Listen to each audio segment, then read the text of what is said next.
I wanted to just begin by introducing Mr. Chaudhary and giving the audience some context on his background. Mr. Chaudhary was named Chief Executive Officer of Panera in May 2019. He has more than 25 years of international corporate leadership experience in the food, retail, and hospitality industry. Mr. Chaudhary had joined Panera from Krispy Kreme Donuts, where he served as Chief Operating Officer and President of the International Division. Prior to that, he spent 23 years at Yum Brands, which operates restaurants such as KFC, Pizza Hut, and Taco Bell.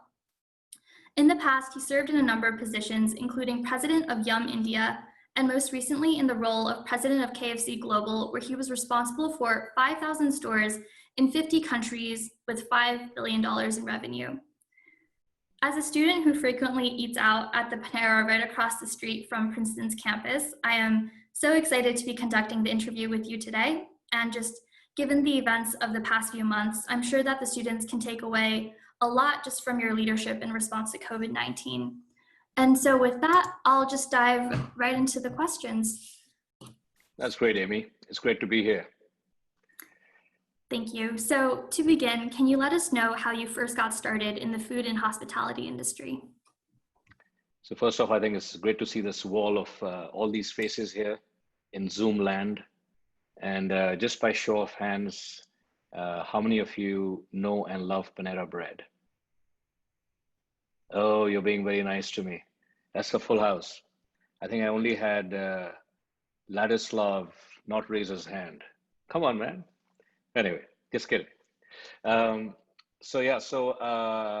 It's a pleasure to be with you. And, I love interacting with students, always energizes me, inspires me. So I appreciate the opportunity. So, I grew up in India and I started my career in food retail by joining the hotel business. Interestingly, I worked for the Intercon Hotel. That's where I started after I finished my education. And I just fell in love with the people aspect of the food business. I think both the employee side and also customers in a hotel business, I really like that. And soon thereafter, I worked for Yum, as you mentioned, and now I work with Panera. So I think if I were to share with you what really attracts me to the food and retail business, I would have to say that I've had the privilege of working with brands that have been leaders in every category in which they operate. So just think about it. What a cool job doing Kentucky Fried Chicken, then doing Taco Bell, then doing Pizza Hut, then doing Krispy Kreme. You guys like Krispy Kreme donuts? I hope you do. Yeah, they're absolutely awesome. Best donuts in the world. And then Panera. So what is consistent, I think, is that all of these brands are brand leaders in their respective categories. That's what's common across all of them. And then I think the second more important thing for me is that I'm always drawn to brands that stand for very high quality in their respective categories, where they believe in doing things the hard way. So KFC, the chicken is breaded fresh in every single shop, and Krispy Kreme, the donuts are made fresh in every single store, and Panera also stands for fresh ingredients. So that's another component that always attracts me, and that's why I worked with these brands. Thank you. It's pretty clear just from your biography and what you just described that you've had incredible and very major milestones in your career. And I'm just curious if you could elaborate as to why you felt moving to Panera was the right choice for you. Well, I think I worked for 23 years, as you said, with Yum Brands, 10 years in Europe. So I worked in the UK, I worked in Holland, and I worked in Germany. And it's, so much fun to work in different cultures, different countries, and you're trying to sort of either start the business from scratch, like in Holland, I started the business from scratch, or in Germany, where there was a turnaround situation. So I enjoyed that. Then I went back to India and I started KFC, Pizza Hut, and Taco Bell from scratch. There was nothing there in the country. I had to sort of introduce the brand. It was a fascinating experience. Just think about it. How do you localize a global brand in a country as complicated as India? So it was an incredible journey for 10 years. And then I became the global president for KFC, soon thereafter in the US. And then I joined Krispy Kreme, selling, or should I say, peddling donuts all over the world. What a cool job, going from, there were about 35 countries where we have stores. and going to different countries and seeing the power of the brand and making it bigger and more relevant and more successful in all the countries where it was at. And then finally, I feel I've come home to Panera. After years of indulgence, having sold fried chicken, fried tacos, fried pizzas, fried donuts, I finally have come back home to Panera Bread, where it is food as it should be, food with outstanding ingredients, fresh ingredients, food that is both good for you and also tastes great. And the reason why I feel great about Panera is that it kind of aligns with my food values and my personal habits. I can eat at Panera 3 times a day, 7 days a week, and still feel very good about myself and my food choice. So that's why I love Panera Bread. Thank you for sharing that perspective. I know that you've been the CEO of Panera now for a little over than a year, and I'm just curious to date what you see as your biggest accomplishment in this role has been. I have so much to do. It's kind of overwhelming because I've been here only for a year, and it's such an incredible brand with such a tremendous future ahead of it. So I'm sort of busy transforming the company. For those of you who followed the brand, we had a very charismatic and successful founder called Ron Shaik, who founded the brand Panera Bread and made it so successful over the last so many years. So I've kind of taken over from him, which is quite a task. And I'm trying to actually transform the company, moving away from it being led by a founder to a brand that is led by a group of professionals, a team.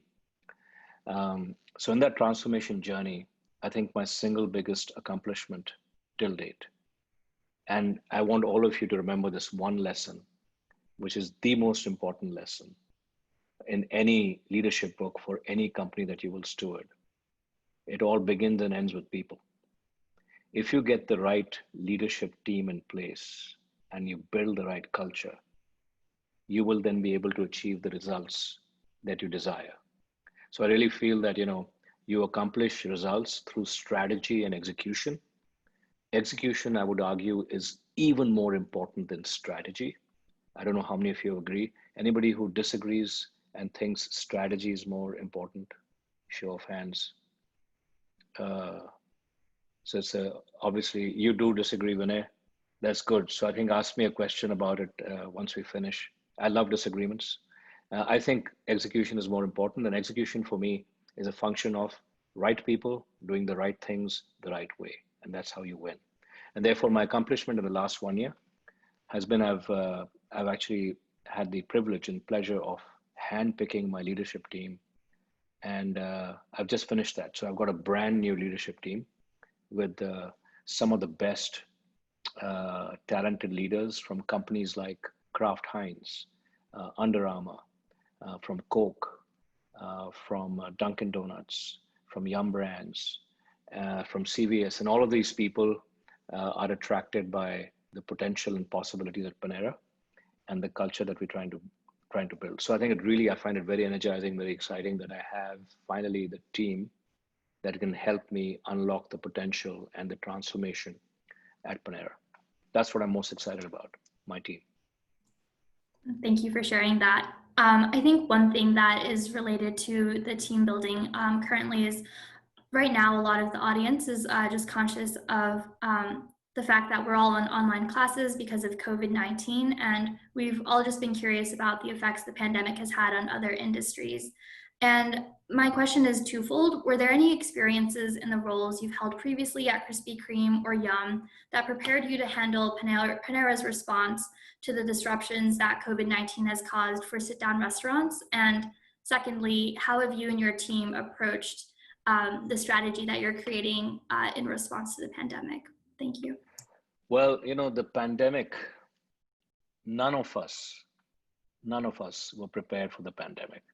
Nothing in the world, I think, could have prepared any of us for what's unfolded. I think what's happening is totally unprecedented. It's a deep health crisis that is actually moving into becoming a financial crisis. As you know, there are about 25, 30 million Americans without jobs. and now a humanitarian crisis where 55 million Americans don't have food to eat. So the pandemic is snowballed into something that is very complicated and very, very tough, unlike anything that any of us may have faced. So I was certainly not prepared for it. Uh, our business was deeply disrupted by it. We lost more than 50% of our sales within 1 week. Imagine, in 1 week, 50% of your revenues disappear. How do you deal with something like that? I have always found that whenever life gets very tough or difficult, I kind of go back to my core values and apply that playbook. And I will share with you 4 rules to play by every time you're in a tough spot. And perhaps you can also leverage these lessons. The first lesson is when times are unprecedented or very tough, take accountability. By that I mean focus on that which you have control over, not on what's happening to you. So we can't control the virus, the spread of it. We can certainly wear masks and increase the levels of safety in our own environment and for our customers and associates. And we can certainly focus on how do we bring the business back by delighting customers in terms of what they seek, where they want it, when they want it, how they want it. That's in our control. So let's do that well. So that's the first lesson, take accountability. The second lesson I've found is when times are tough, one must lead with your heart. Because, during the pandemic, we've had to make some very tough decisions. We've had to furlough thousands of people, 35,000 people we had to furlough. We had to eliminate many roles. We had to cut salaries. And those who can afford it the least get impacted the most. The team members in our cafes, the associates who rely on their weekly wages are unable to just, make their ends meet. They can't pay their rents, they can't pay their mortgages and so on. So I think it is very important for leaders to lead with their heart. No matter how tough it is, to always do it with compassion and care and respect and kindness. So I'll give you an example. We had to furlough 37,000 people, but we did a deal with CVS and with Walmart. I spoke to the CEOs and I said, why don't we do an arrangement whereby you temporarily hire all my furloughed employees and then give them back to me when I'm ready. And they agreed to do that. So that's an example. So in terms of lessons, take accountability, number one. The second is lead with your heart. The third is be resilient and fight the good fight every single day. Get up, no matter how bad your comps are, your revenue is, how difficult it is, get up and just try again. Get up and try again. Get up and try again. So really be resilient, tenacious, keep fighting. And the last one is probably the most important one. And I want you all to listen to this very carefully because this is, I think, very powerful. It's a mindset of when times are tough, let's remind ourselves to build windmills and not dive into bunkers. By that, I mean that when the storm is raging around us, let's step back and say, how might I construct a windmill that leverages the storm in a positive way and not just jump into bunkers and hope for the storm to pass. So I think this windmill mentality and the metaphor is very powerful. So give you some examples.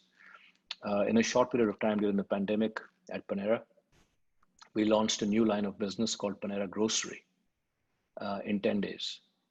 We started selling our ingredients to our customers directly.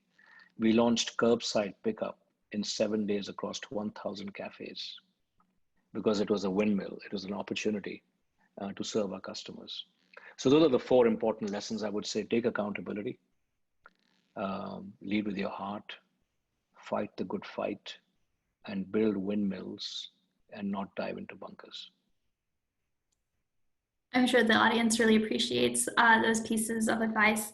Just building off of your final point, building windmills and not diving into bunkers, you had mentioned the development of curbside pickup for Panera as an adaptation to COVID.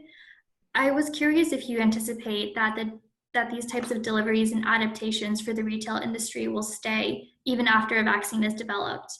And generally, could you give us insight as to how companies are viewing these investments into digital infrastructure and what the future of restaurant delivery will look like? Sure. So I think as I look ahead, I think the world will change dramatically. To state the obvious, customers are going to value very different things.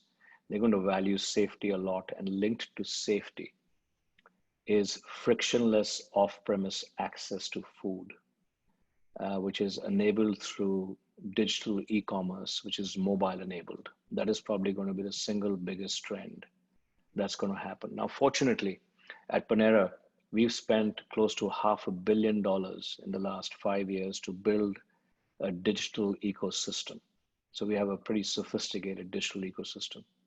We have a loyalty program called My Panera, which has 40 million people. Just think about that, 40 million people. That's more than any other brand out there, including Starbucks. So 40 million people. During the pandemic, 55% of our sales is coming through e-commerce. That's again one of the highest percents of sales in the food retail business. So we have already a strong e-commerce platform. We have now strengthened our off-premise play. So we have drive-throughs, we have rapid pickup, we've added curbside, and to that, and we have, of course, home delivery, both our own drivers and also outsourced drivers. So we have, 4 different channels to serve the off-premise occasion. On curbside, which I mentioned, we launched in the pandemic. We wanted to also launch it with a unique Panera twist. So how many of you are familiar with geofencing? So some of you, not everybody. So geofencing is essentially an automatic alert that you get when your phone breaks into a geofence around a store. So we have geofencing across all of our 2,500 cafes. And we are the only national brand that launched curbside, where if you have pre-ordered and you approach our cafe, we will automatically get an alert once you arrive in the parking lot, and we will take the food out to you. We also have free Wi-Fi in the parking lot now, because everybody pre-COVID had free Wi-Fi inside the cafes. Now we recognize that life is moving outside the cafes, so we've got free Wi-Fi outside cafes. So I thought very appropriate to you guys. So if you want free Wi-Fi, go hang out outside of Panera and whip out your phones, and you'll be able to surf and do order some food, of course, while you're out there. So I think it's going to be very important off-premise, and we are leaning in very, very hard to ensure that we continue to build that, both the strength of our off-premise channels, like I described, but also the e-commerce convenience, which already is a strength, and we want to leverage that further. Thanks. I'd love to talk a little bit more about Panera's loyalty program. You mentioned My Panera, as well as the $7.99 month coffee subscription.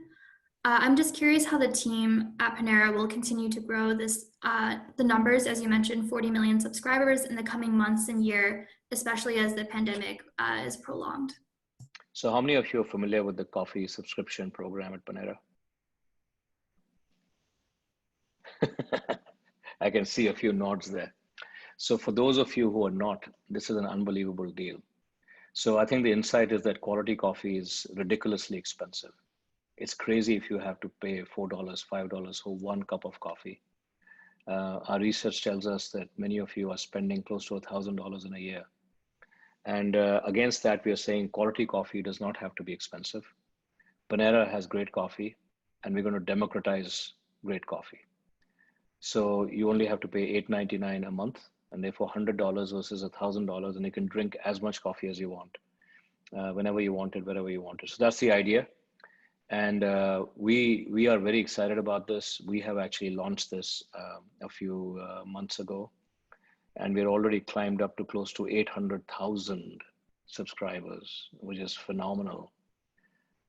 Probably among the top 10 companies in the US in terms of subscription base. And I think the way this links to our loyalty program is we're using coffee subscription as a way to build a flywheel, because to become a coffee subscriber, you have to be a My Panera loyalty member. So it's a way to actually build a My Panera loyalty membership base, which is 40 million right now, and we want it to grow by another million by the end of the year. So we are thinking that the flywheel will be My Panera acquisition, coffee subscription, and then you have the recurring revenue kicking in on an annualized basis, and it can be a significant value driver and a big disruptive business model for food retail. I mean, this is basically we want to be the Netflix of food retail. Fantastic. And before I ask my next question, I just wanted the audience to know that pretty soon we'll be opening up to Q&A from all the students. And so if you do have a question, please privately message Katie Dykstra and she'll let you know when to unmute yourself to ask. But Niren, I wanted to return to your second principle that you shared with the group, which was leading with your heart. I know that more recently, Panera has pushed out a See a Plate, Fill a Plate challenge, which is meant to combat hunger in communities as a result of COVID. I just wanted to get some insight as to what motivated you to prioritize corporate social responsibility during this really challenging period for the restaurant industry, and what can other restaurant retailers learn from Panera to help vulnerable communities during this time?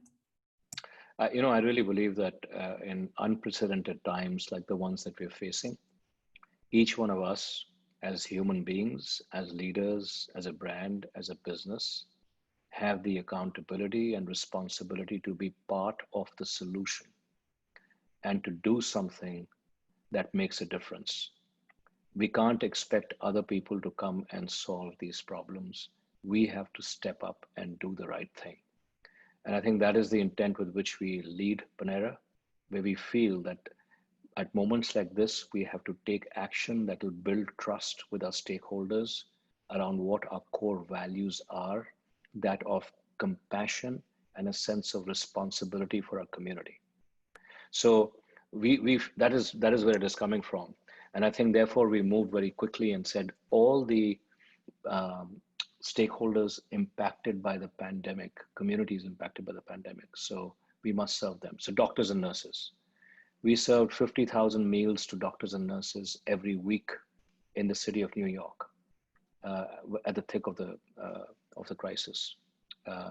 Children don't have access to meals because the schools are shut, and kids who are dependent on school meals don't have food to eat.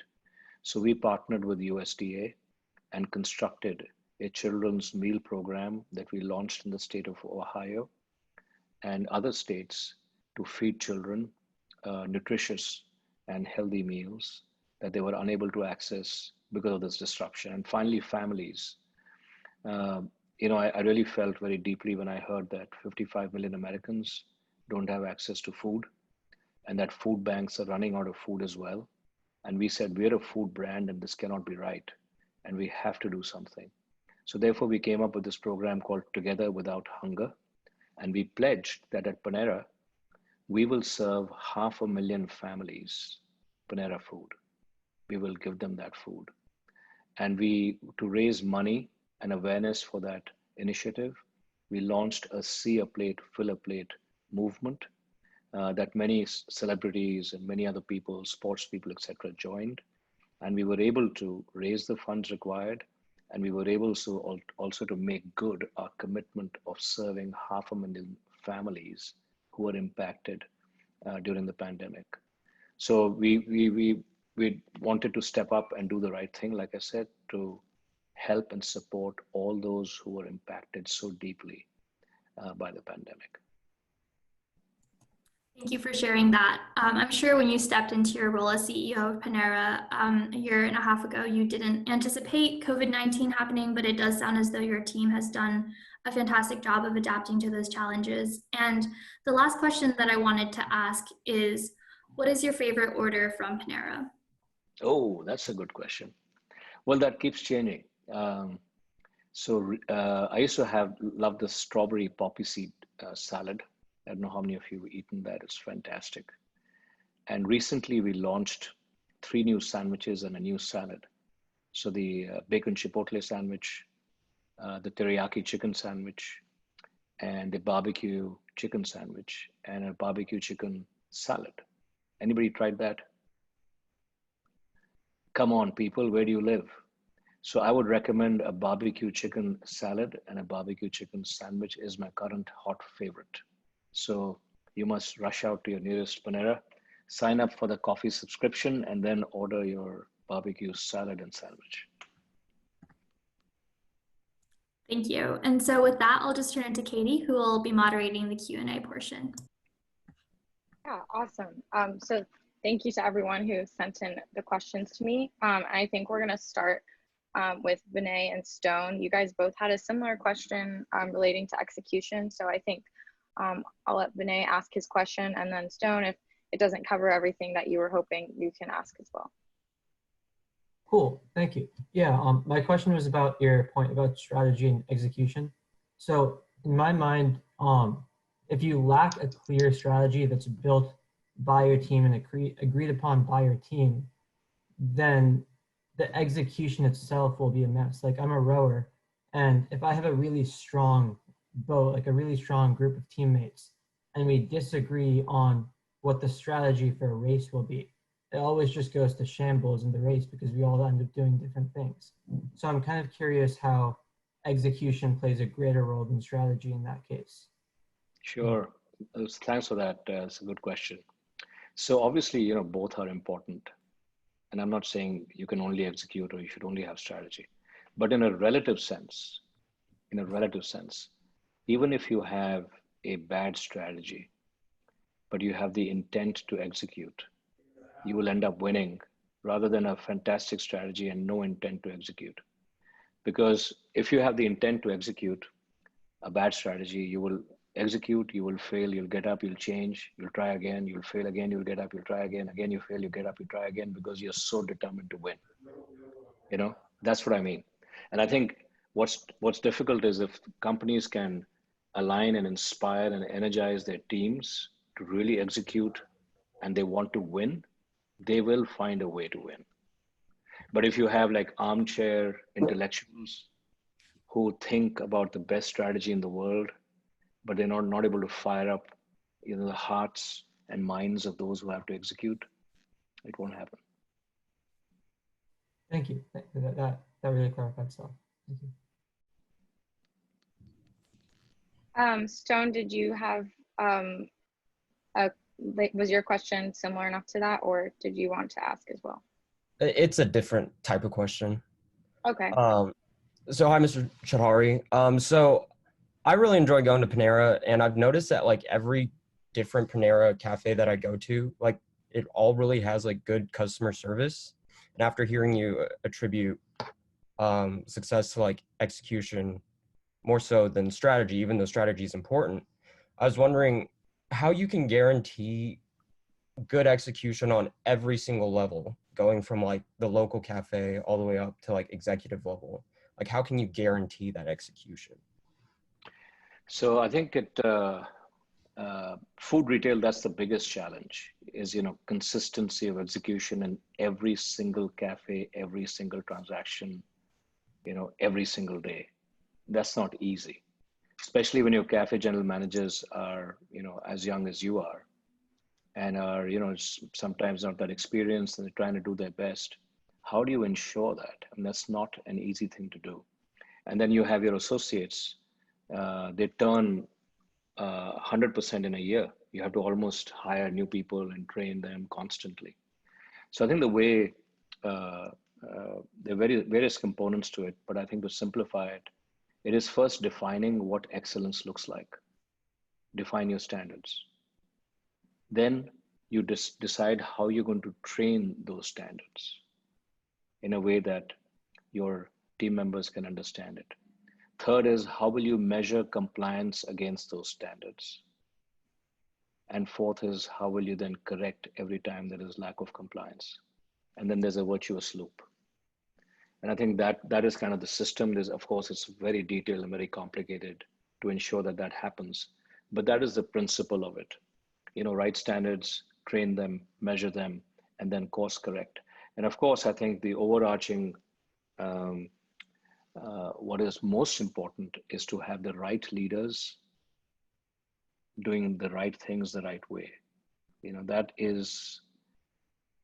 is the biggest single lesson that I want you to take away, is the importance of right people, right things, right way. If you get that, I think you will be successful in any industry in which you work. right people, right things the right way. So it's that sort of mindset, but that is the virtuous loop to drive consistency. Thank you. Awesome.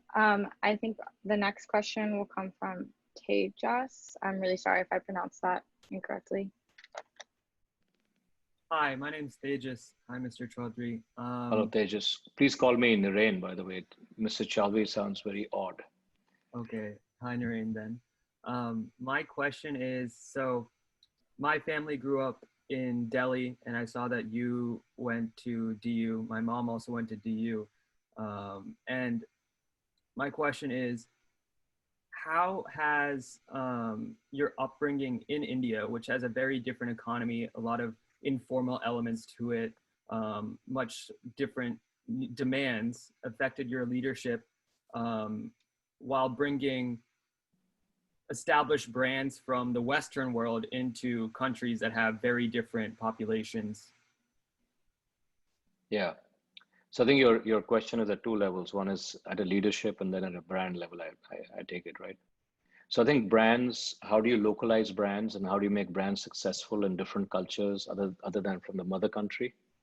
I think by making it relevant and accessible, which means think of it like a global brand, but a local heart. The heart has to be local. Brand can be global. So what that means is that within the framework of the brand, you need to find ways, products, communication, so that the local customers can relate to it and they find it relevant. And at a price point that they find it accessible. So to give you some examples, in KFC, Kentucky Fried Chicken, in India, we launched a vegetarian zinger burger. You know, so the Colonel Sanders was rolling in his grave and saying, "What the hell is happening?" But we were able to create a bridge. You know, so I think there are many other examples, but you get the point. So that's on the brand piece. On the leadership side, I have to say, you know, I've had the privilege and pleasure of having lived and worked in different countries all over the world. I lived in Holland, in Germany, in the UK, in India, and then in the US, and I've traveled, you know, all over the world. And what I find is that we are more similar than dissimilar. If we look beyond our external differences, deep inside us, each one of us is more similar than dissimilar, because we actually all want the same thing. We all want love, we want validation, we want recognition, we want compassion, we want to succeed, we want to do good, you know, we all want the same thing. But yet there's an outward manifestation in the way in which we speak and how we look. But deep inside, people are more similar than dissimilar.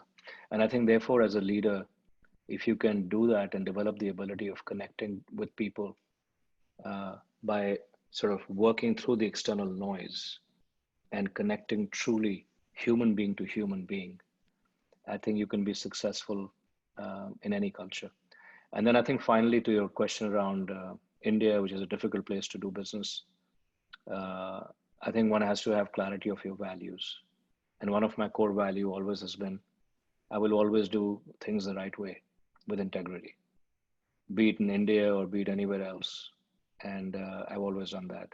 And I would say it is possible to do what you believe in, no matter the environment around you. Thank you so much. Great. I think we have time for one more question. Thank you for everyone for submitting so many questions. I wish we could get to them all, but the last one will be from Nikhil. Hi there. Thanks so much for taking the time to speak with us. I wanted to ask you a little bit more about the Panera grocery service you mentioned earlier.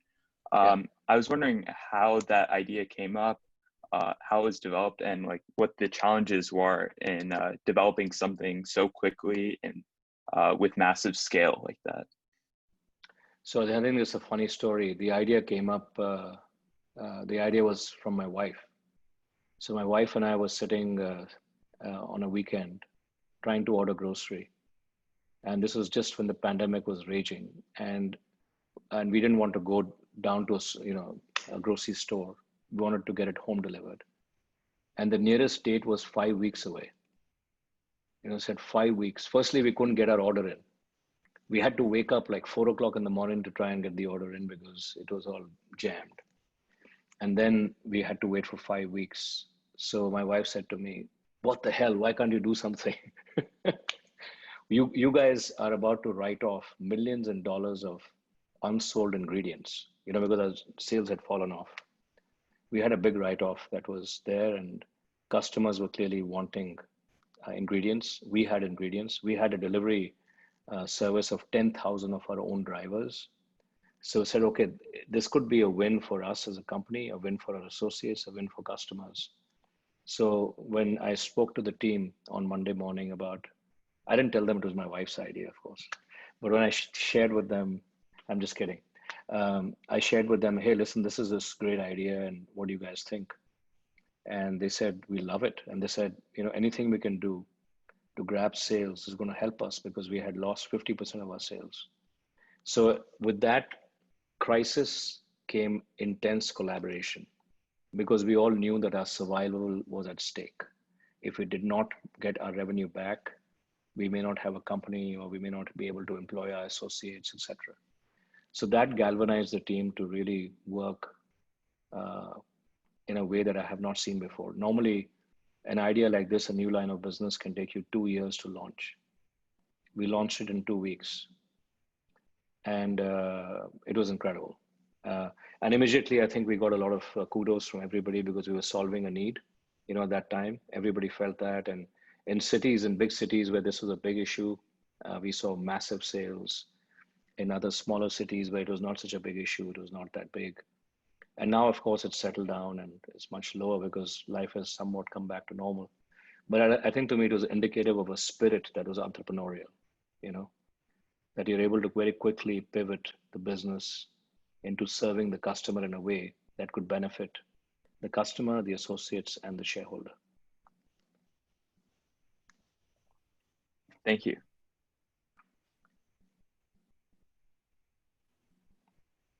Great. So that was our last question. Thank you so much, everyone, for coming, and thank you so much for your time, Niren. I think Amy is just going to wrap up really quickly. Yeah, before you guys sign off, a couple of things. One, I wanted to take a picture. So if you guys can wave and say how much you love Panera, I can then post that. There you go. Secondly, I'm very active on LinkedIn, etc. So if any of you want to connect and you have other questions that you want to ask, I always feel very committed to students because you're the future leaders of the world, and I always look for opportunities to interact, share ideas, so I just offer that to you. But it's been a pleasure to talk to you, I think, in this virtual way, which is rather odd, but at least I get to see many of your faces here.